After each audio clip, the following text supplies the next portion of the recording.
The Return of the Partisan, Drone-Enabled Commando Warfare. Vladimir Budarin. By OpenAI. This paper proposes a theoretical model of modern warfare that fuses the logic of guerrilla strategy with Clausewitzian theory and the emergent capacities of autonomous drone systems. It theorizes that cascading collapse in enemy formations can be induced, not through direct confrontation, but by controlling the battlefield's informational and psychological tempo. Drones, acting as cybernetic extensions of guerrilla tactics, enable manipulation of enemy movement and perception until operational coherence breaks down. The resulting collapse is analyzed as a systemic phenomenon initiated at a Clausewitzian culminating point designed rather than discovered.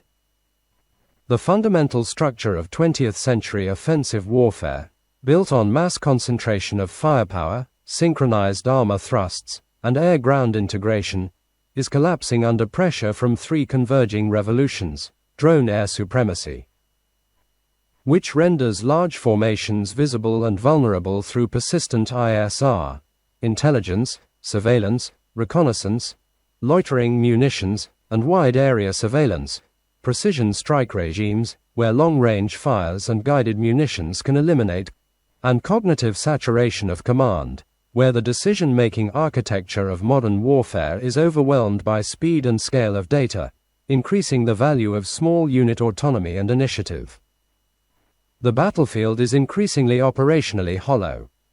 Fronts are porous and fluid. Maneuver corridors are desolate due to air and missile threat. Rear areas, once safe, are exposed to deep strikes and drone reconnaissance. This hollowing does not signal strategic stasis, but rather a space for maneuver by dispersed, stealthy, and highly mobile forces, the new partisan paradigm. Recent transformations in the nature of war, particularly the integration of drones and autonomous systems, have altered not merely the tools of conflict but its logic. The theoretical doctrine for using drone capabilities in the operational environment is based on two traditions: Clausewitz's theory of the culminating point of attack, understood as the threshold beyond which offensive action leads to disintegration, and Maoist guerrilla warfare, with its emphasis on strategic retreat, terrain shaping, and psychological attrition. We hypothesize that modern drone forces, operating autonomously and with real-time intelligence integration, can serve as cybernetic guerrillas to shape enemy behavior and perception, inducing collapse not through superior firepower but by overloading and disorganizing the adversary's decision-making system. Clausewitz's culminating point is traditionally conceived as an inevitable limit reached through attrition and exhaustion. This paper reinterprets it as a point that can be engineered through indirect pressure on logistics, perception, and coordination, accelerating the adversary toward entropy. Mao Zedong's concept of guerrilla warfare was built on shaping the battlefield over time, luring enemies into terrain, exhausting them psychologically, and withdrawing tactically while remaining strategically offensive. The key was mobility, intelligence, and initiative. Drone forces, when integrated properly, inherit this logic but amplify it with technological persistence. Unlike conventional forces, drone systems operate in nonlinear patterns. They can swarm, loiter, monitor, strike, or disrupt without centralization. The cybernetic nature of drone swarms makes them agents of both surveillance and chaos, ideal for inducing disorientation without direct engagement. A central principle of guerrilla warfare in the drone era is that defense is not static. It is mobile, elastic, and convergent. In today's operational environment, especially under persistent drone surveillance and the threat of precision strikes, traditional defense lines and fortified positions become liabilities rather than assets. Fixed formations attract targeting solutions. Instead, commando-style drone forces must embrace a doctrine of centripetal retreat. At the outset, drone-equipped squads operate in dispersed fashion, monitoring and harassing the enemy from a distance. As enemy troops advance deeper, these squads converge inward, maintaining contact without presenting a stable front. They operate along flanks, penetrate rear zones, and exploit interstitial gaps in the advancing formations, areas that traditional military thinking considers secure. The closer the enemy pushes toward partisan bases or key infrastructure, the more concentrated and aggressive the drone swarm activity becomes. The geography of retreat becomes a zone of intensification. The shrinking battlespace amplifies pressure, allowing for layered attacks that wear down the enemy through cumulative psychological and logistical exhaustion. Continuous, low-intensity drone strikes, combined with ambushes, road interdictions, and sensor-based harassment, gradually disrupt enemy tempo and cohesion. The goal is not to stop the enemy through attrition alone, but to collapse the operational will of the offensive. Once a retreat begins, drone units pivot instantly from delay to pursuit, dispersing into small autonomous groups that continue to harass, degrade, and demoralize the withdrawing forces. This approach, fluid, swarm-based, and nonlinear, is the antithesis of conventional defense.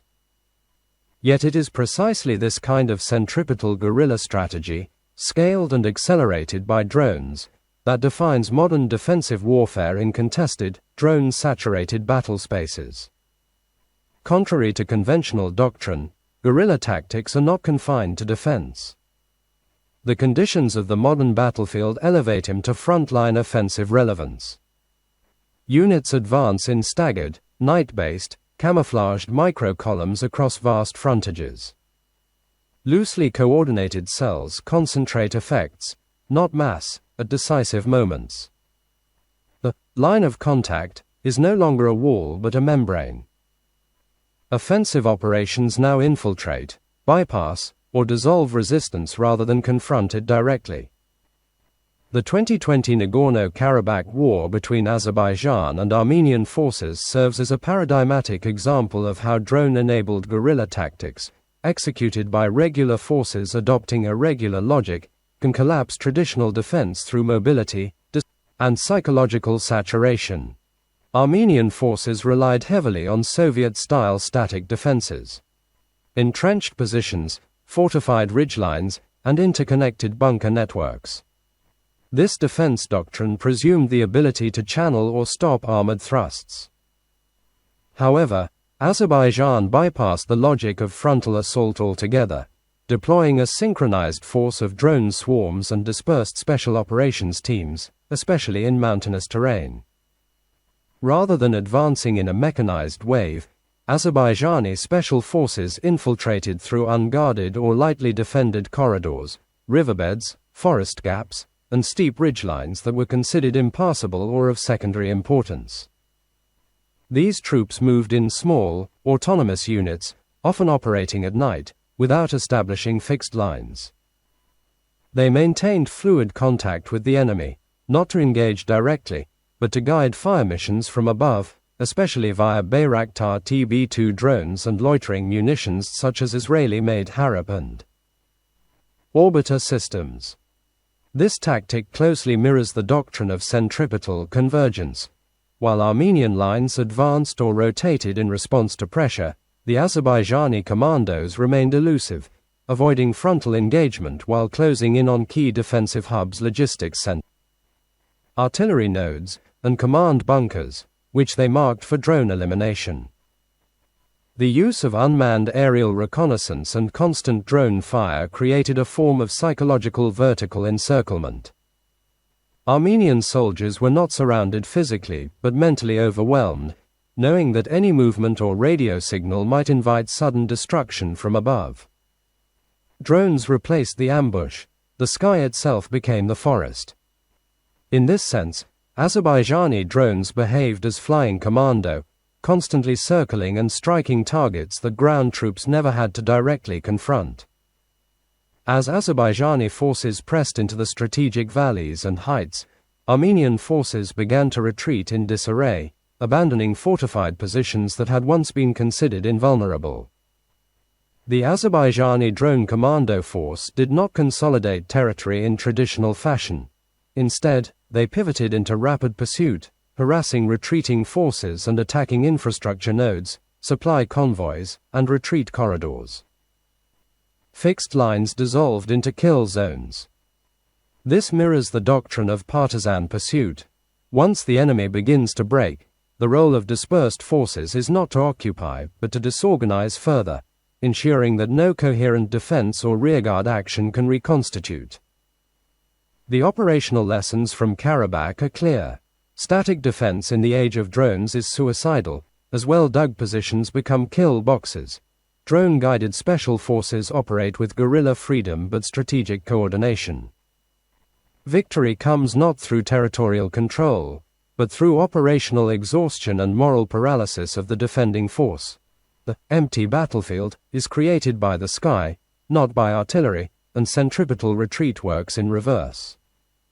As dispersed Azerbaijani forces advanced through gaps and converged where Armenian defenses collapsed inward. The Karabakh model is not merely a regional anomaly. It foreshadows the general direction of drone-era warfare, conventional militaries adopting the logic of guerrilla infiltration, paired with drone-enabled omnipresence, to bypass and destroy more static, industrial-age opponents. The distinction between regular and irregular warfare is collapsing. In its place is emerging a new type of warfare, vertical guerrilla war, where the battlefield is not just the ground, but the dynamic interaction of dispersed units and drone eyes in the sky, converging on the enemy like a swarm. Modern commando brigades, equipped with drone reconnaissance support, automated fire and forget weapons, and light mobile logistics, can cripple rear infrastructure such as fuel, communications, bridges, and repair nodes, paralyze C4I, and exploit ethnic, class, or religious fault lines to trigger unrest behind enemy lines. In essence, they are not targets of the high-tech war, they are its untraceable catalysts. For offensive planning, this doctrine demands replacing lines and axes with nodal swarm patterns, redefining objectives as functional paralysis of the enemy system rather than territorial acquisition, and emphasizing uncertainty. The partisan must appear where no commander has planned to defend. Command structures must shift to mission-type orders, Auftragstaktik, as doctrinal baseline, with autonomous tactical leaders trained in political warfare, drone-aided recon and strike coordination, and semi-legal operations in civilian zones. Force composition must invest in modular, drone-integrated infantry that can live off-grid, design task-organized, insurgent-capable, regular units, and embed civilian collaboration frameworks into doctrine. The Ukrainian battlefield already shows guerrilla-style offensive patterns, decentralized drone-led ISR artillery kill chains, swarming infantry in FPV-covered attack corridors, and partisan-style sabotage in Russian rear areas targeting rail. In a potential conflict over Taiwan, a Chinese amphibious or aerial insertion would be most vulnerable to offensive guerrilla interdiction inside urban centers, with drone-guided kill zones, IEDs, and decentralized underground logistics. On NATO's eastern flank, a future Russian, deep maneuver may rely on partisan-like mobile elements to circumvent NATO's fixed defenses and attack C3I systems from the rear. The recent Israel-Iran conflict did not unfold as a conventional war of mass mobilization or set-piece battles. Instead, it exemplified a new form of asymmetric strategic warfare conducted by a regular military, Israel's defense establishment, using guerrilla principles, hybridized with high-technology platforms. In this campaign, the synergy between drones, special forces, espionage networks, and strategic airpower marked a new doctrinal threshold. The full convergence of partisan tactics and state-sponsored precision warfare. Israeli drone operations in Iran were not limited to surveillance or localized strikes. They formed the persistent sensory system of the entire campaign, enabling deep reconnaissance of missile sites, airbases, and underground nuclear facilities, real-time battle damage assessment for airstrikes and sabotage missions, and guidance for precision weapons, including long-range air-launched missiles. Crucially, Israeli drones operated at low signature thresholds, avoiding radar detection and often imitating civilian traffic. Some employed suicide drone logic, functioning not only as ISR platforms, but also as disposable attack vectors, akin to airborne partisans. Israel's elite units, likely including Sayeret Matkal and Shayete 13, operated in deep clandestine environments, carrying out on-site sabotage of radar systems, missile depots, and infrastructure, target marking for drone or airstrike engagement, and human asset extraction and information warfare seeding, including the placement of false indicators to provoke Iranian overreaction or misallocation of resources. These units functioned not as frontline shock troops but as deep, silent partisans, relying on local collaborators, electronic warfare, and cyber-shielded communications to stay embedded and mobile within hostile terrain. The most guerrilla-like element of Israeli power projection into Iran was its deep HUMINT infrastructure, a network composed of local sympathizers, penetrated command and logistics personnel, and cyber-activated sabotage cells. That provided the internal fog penetration necessary to dissolve Iran's centralized control.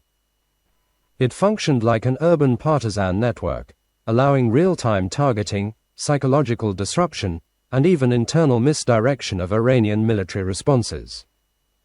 In this sense, the spy network functioned like a distributed underground, conducting psychological destabilization, preemptive strikes, and narrative shaping, all without uniforms, lines, or flags. Israel's deep strike aircraft, operating from long distances or forward bases, served as the visible tip of an invisible system, the hammer that struck only after drones scouted, spies whispered, and special forces cleared the corridors. Far from being an isolated kinetic tool, air power in this war functioned as a precise executor of a distributed guerrilla war, reaching IRGC bases, missile factories, radar clusters, and drone depots often minutes after internal confusion had already begun due to sabotage or cyberstrikes. The net effect was asymmetric strategic paralysis. Iran had no clear front, no clear invasion, yet suffered a cascade of precision degradations across its strategic infrastructure.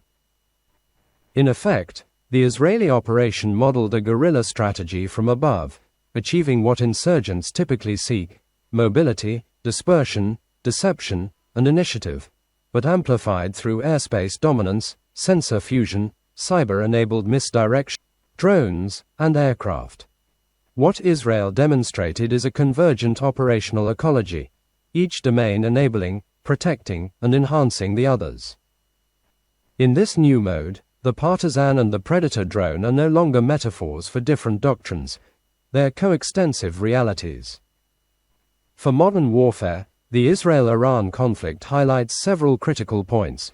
Geography no longer provides depth, as internal territory can be infiltrated, surveyed, and attacked at will, from within and without. Traditional sovereignty is porous.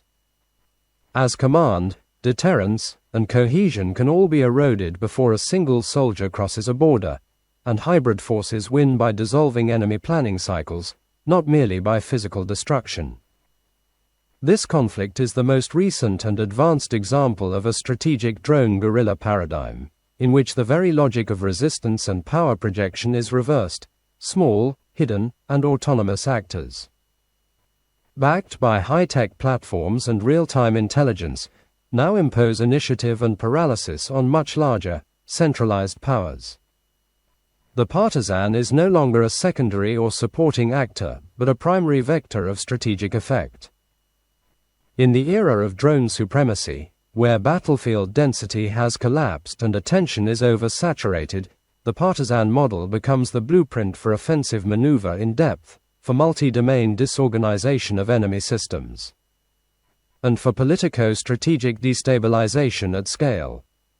In sum, the post-industrial offensive is no longer led by the tank, but by the invisible, mobile, autonomous partisan, amplified by drones and driven by initiative. The recommendations that follow from this analysis are clear. Doctrine must be rewritten to integrate guerrilla logic into all levels of offensive planning. Training must be decentralized to create autonomous unit leaders trained in hybrid warfare. Official, partisan-capable brigades must be developed within regular forces. Drone partisan integration must be prioritized for urban and rear area campaigns, and offensive guerrilla tactics must be simulated in strategic-level exercises. The proposed doctrine unfolds in 5 operationally distinct but theoretically unified phases. Surveillance and mapping, in which total ISR coverage creates a real-time cartography of enemy behavior, weaknesses, and decision flows. Harassment and deception, where kinetic and EW drones apply intermittent pressure. Provoking premature reactions and reducing combat readiness. Spatial temporal shaping, in which the enemy is channeled into disadvantageous configurations through drone-directed terrain manipulation. Induced culmination, where a precise psychological or logistical strike at the moment of systemic fragility creates the conditions for collapse, and cascading collapse, where disintegration propagates faster than the enemy can reassert control, as communications, perception, and command coherence disintegrate. This model rests on disrupting not merely hardware or personnel, but the adversary's capacity to understand and act coherently. Drone swarms force the enemy to respond to more stimuli than their systems can process. Targeting the informational circuits that allow adaptation accelerates collapse. Persistent ISR creates paranoia and paralysis. The battlefield becomes a semi-autonomous control system where the enemy becomes an object of manipulation. The doctrine is adaptable across environments. In steppe terrain, open ground enhances ISR and attritional shaping.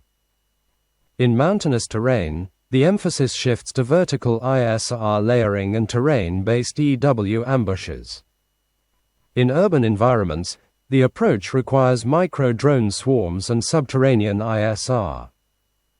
Terrain is not an obstacle, but a variable in drone-mediated collapse engineering. The October 7, 2023 Hamas attack on southern Israel marked a dramatic escalation in the operational sophistication of non-state warfare. In both planning and execution, the operation combined guerrilla tactics, drone reconnaissance, direct action commando raids, information warfare, and urban psychological disruption, resulting in a hybrid drone insurgency assault on a civilian technological society. This attack provides a revealing case study of how even lightly equipped non-state actors can weaponize the urban fabric of a modern state, collapsing both physical defenses and psychological stability through the synergistic use of drones and decentralized assault groups. Hamas deployed commercial and militarized drones at scale, not primarily to kill, but to see, blind, confuse, and paralyze. In the opening phase of the assault, drones were used to surveil and map Israeli observation posts, communication towers, and armored vehicles. Loitering drones and quadcopters dropped small munitions on IDF surveillance towers, border cameras, and remote gun emplacements, disabling the technological shield before any commando breached the fence. Drones deployed decoys, jammed signals, and created visual chaos, allowing attackers to bypass traditional early warning systems. This use of drones was not as tactical support, but as a first-strike cyber-physical weapon, blinding the state's vision in preparation for infiltration. Simultaneously, multiple commando teams breached the border fence using bulldozers, motorcycles, paragliders, and explosives, entering deep into Israeli territory. These fighters bypassed IDF checkpoints and urban surveillance, appearing in civilian areas and settlements with little to no resistance. They used mobile phones and live feeds to coordinate movements with drone coverage, and entered houses, kibbutzim, and even police stations, often with full knowledge of layout and weaknesses, likely from preloaded drone reconnaissance or embedded human intelligence. This was not a raid. It was an urban penetration doctrine, carefully designed to exploit Israel's technologically centralized urban defense grid, a grid made brittle once its peripheral senses were disabled. The urban terrain was not just a battlefield, it was a stage for psychological warfare. Hamas streamed much of the operation, uploading drone footage, GoPro recordings, and civilian hostage videos to multiple platforms. The effect was threefold. Confusion reigned in the first hours as command structures tried to decipher what was happening where. Entire communities felt surrounded and abandoned. And the state's image as a fortress collapsed in real time. This fusion of physical attack and narrative warfare, amplified through digital channels, marks a new mode of hybrid urban warfare, not only kinetic, but mimetic. The Hamas operation demonstrates several key features of future metropolitan conflicts. Drone operations begin the attack, disabling, mapping, and confusing. Assault teams move in decentralized formations, often without fixed communication or traditional support. The city is the target, not the army, as critical infrastructure, civilian sites, and psychological symbols become primary objectives, and psychological shock is synchronized with kinetic action and amplified by media. This hybrid method did not require air superiority, heavy artillery, or armored vehicles. It used consumer-grade drones, smartphones, and fast-moving ground teams to exploit the asymmetries of an over-digitized urban defense system. The attack exposed the vulnerability of even the most technologically advanced societies when confronted with irregular actors operating with semi-autonomous swarms of drones and decentralized strike groups. It revealed that cities are no longer rear areas, they are now the front line, that drone insurgency tactics can bypass conventional deterrence frameworks, and that the combination of physical breach and information saturation creates a cascading effect far beyond battlefield outcomes, threatening national coherence. In short, Hamas actions marked the emergence of the urban partisan in the drone age, an actor who operates from within, leverages micro-scale technologies, and undermines high-tech defense systems through mobility, chaos, and narrative domination. For militaries and security forces worldwide, the Hamas model raises urgent doctrinal questions. How can drone and anti-drone defense be decentralized and hardened? What urban counterinsurgency tactics can be developed to preempt synchronized drone commando operations? Can information control be maintained during surprise attacks in connected societies? And how can civilian infrastructure and populations be better integrated into a resilience-based urban defense model? As warfare returns to the megacity and the suburb, the Hamas-Israel conflict represents a new template, the urban guerrilla drone hybrid, capable of achieving strategic disruption through minimal assets and maximum tactical convergence. Throughout this paper, drone swarms and small autonomous groups have been analyzed as the defining tactical unit of modern guerrilla warfare. Yet a critical distinction must be made, one that separates tactical utility from strategic decisive power. Small groups and armed drones, in and of themselves, do not possess strategic significance. A squad of Commando equipped with FPV drones can disrupt a column, interdict a supply route, or eliminate a command post. These are tactical achievements, local in scope and effect. The swarm, without an organizing intelligence, remains a collection of kinetic tools. It can inflict cost. It cannot impose decision. The transformation of the swarm into a strategic instrument requires the integration of artificial intelligence into the command architecture of drone operations. This is not merely a question of automation or operational convenience. It is a question of a qualitative threshold. The point at which a dispersed, heterogeneous force of low-cost platforms acquires the capacity for strategic-level effect through superiority in three interdependent domains: target acquisition accuracy, prioritization of engagement, and decision speed. The first domain is precision of target identification. Human operators, even highly trained ones, work within the constraints of cognitive load, sensor bandwidth, and the fog of war. In a dense, rapidly evolving battlespace, the identification of high-value targets, command nodes, logistics hubs, air defense systems, communications relays, requires the synthesis of data streams from multiple sensors simultaneously and continuously. AI-powered systems, trained on vast datasets of battlefield signatures, thermal patterns, electromagnetic emissions, and movement behaviors, can identify and classify targets with a degree of accuracy and persistence that no human team can match at scale. Critically, they can do so in near real time across an entire operational zone, not merely within the narrow field of view of a single operator.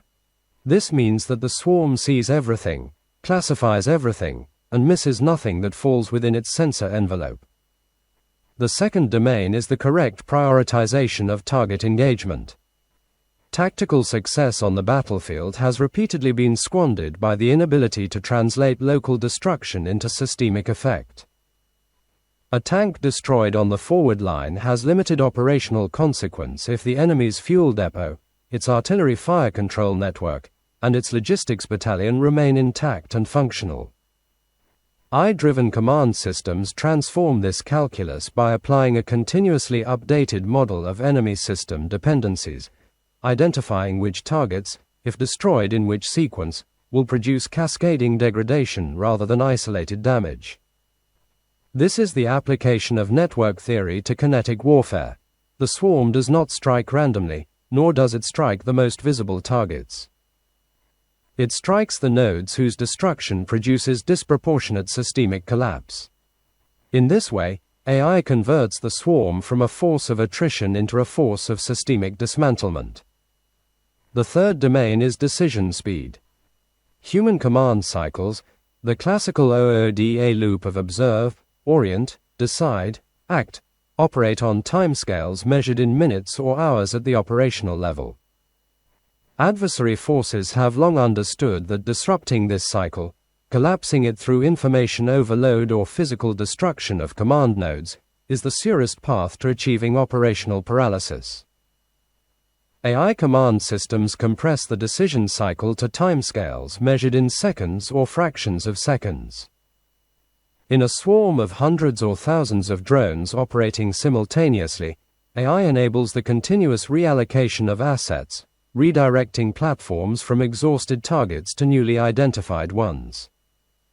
Managing electronic warfare and kinetic strike packages in coordinated temporal sequences, and adapting engagement patterns in response to enemy countermeasures in real time. The enemy's decision cycle, already under pressure from the psychological effects of persistent drone presence, is now racing against a command architecture that has effectively removed the human bottleneck from tactical and operational decision-making. The convergence of these three capabilities produces what can be described as a qualitative strategic threshold. Below this threshold, the swarm is a multiplier of guerrilla tactics, useful, disruptive, capable of imposing disproportionate cost on a conventional adversary. Above this threshold, the AI-commanded swarm becomes a self-organizing strategic instrument, a force that can identify, prioritize, and destroy the systemic components of an enemy's operational capacity faster than the enemy can reconstitute, adapt, or respond. The swarm ceases to be an element of tactical success and becomes the primary driver of operational and strategic outcomes. This transition has profound implications for the balance of power between state and non-state actors, between large conventional forces and small autonomous formations, and between the industrial logic of mass production warfare and the post-industrial logic of intelligent, distributed precision. A conventional army of brigade and division strength, built around armored platforms and centralized logistics, depends on the integrity of a relatively small number of critical system nodes, its fuel distribution network, its communications architecture, its air defense coverage, its artillery fire coordination. If an AI-directed swarm can identify, model, and sequentially destroy these nodes faster than the conventional force can replace or adapt them, the quantitative superiority of the conventional force becomes operationally irrelevant. Mass does not protect against a force that is invisible, omnipresent, and faster than human command. The doctrinal implication is unambiguous. The integration of AI into drone swarm command is not an enhancement of existing doctrine. It is the precondition for the full realization of the strategic potential described throughout this paper. Guerrilla logic, Clausewitzian culminating point theory, and the cybernetic model of induced collapse all converge on a single operational requirement: the capacity to act faster, more accurately, and with greater systemic understanding than the adversary. In the drone age, that capacity is I. The swarm without I is a tactical instrument. The swarm with I is a strategic force, and it is this combination that defines the decisive military advantage of the coming era. This model challenges traditional attrition-based warfare by redefining power as control over enemy perception and behavior. War becomes a contest of system resilience. Victory is not achieved through firepower alone, but through cognitive and logistical disarticulation. Drones do not merely extend power, they decentralize and abstract it, enabling a form of intelligent ambush at the strategic scale. This theoretical white paper posits that drone warfare, properly doctrinalized, becomes a means of war without war, a system for shaping and dismantling enemy coherence through indirect cybernetic influence. By combining Mao's asymmetric ethos with Clausewitz's systemic theory, we reach a model where collapse is not merely an outcome, it is a weaponized process. This meta-doctrine reframes initiative, superiority, and strategy in terms of tempo, perception, and control, domains where drones are not just tools, but actors in their own right. In combat, offensive tactics are transforming in the context of drone-dominated warfare, nuclear parity, and decentralized operational space. Revisiting and updating the theoretical legacy of Boris Smyslovsky, it can be argued that the main driving forces of guerrilla warfare, mobility, dispersion, camouflage, and strategic unpredictability, have become integral not only to defensive operations but also to modern offensive doctrine. In the era of drone supremacy and information overload, the empty battlefield invites a return to a regular, decentralized, and highly maneuverable warfare, an operational environment in which the guerrilla, not the tank, is the deciding factor. The ideas developed in this article did not emerge in a vacuum, nor were they produced as an abstract exercise detached from reality. They arose from a sustained attempt, beginning in late summer 2025, to understand a growing contradiction at the heart of modern warfare: the incompatibility between industrial-era operational doctrine and a battlespace saturated by drones. Persistent surveillance and precision strike. By September 2025, these reflections had taken a public and fixed form through publication and open dissemination. At that point, the argument had already crystallized around several core propositions: the collapse of mass as a survivable principle, the elevation of small autonomous groups, the transformation of encirclement into a function of logistical and informational exhaustion, and the return of guerrilla logic, not as an auxiliary method, but as a central operational form for regular forces. In December 2025, the fighting around Pokrovsk demonstrated these principles in practice with striking clarity. The operation did not rely on classical breakthrough, rapid armored exploitation, or linear encirclement. Instead, it employed dispersed small units, continuous drone pressure, and the systematic neutralization of supply and rotation, producing collapse through cumulative incapacity rather than decisive shock. Whether this convergence resulted from rapid learning, parallel adaptation, or the general pressure of circumstances is ultimately less important than the fact that it occurred. This sequence is worth noting not as a claim of influence, but as an illustration of how theory and practice sometimes meet at a historical threshold. Long before doctrines are rewritten, wars force solutions. Occasionally, those solutions are articulated clearly just as they become unavoidable. When this happens, it can appear, retrospectively, as though events have confirmed a text. In reality, both are responding to the same structural necessity. If there is a single conclusion to draw from this convergence, it is a sober one. Drone warfare has not introduced a new tactical curiosity. It has resolved a latent crisis by making guerrilla principles universal. What was once associated with irregulars, partisans, and insurgents has become the default logic of survival and success for modern armies operating under constant observation. Recognition of this shift is uneven and often delayed. Institutions adapt slowly, language lags behind practice. But history suggests that once such a transformation becomes visible across multiple theaters, it is no longer a hypothesis. It is a change of era. This afterword therefore serves not as a closing remark, but as a marker, a point at which a dispersed set of observations, experiments, and pressures coalesced into a coherent understanding. One that future conflicts will either internalize consciously or rediscover at far greater cost.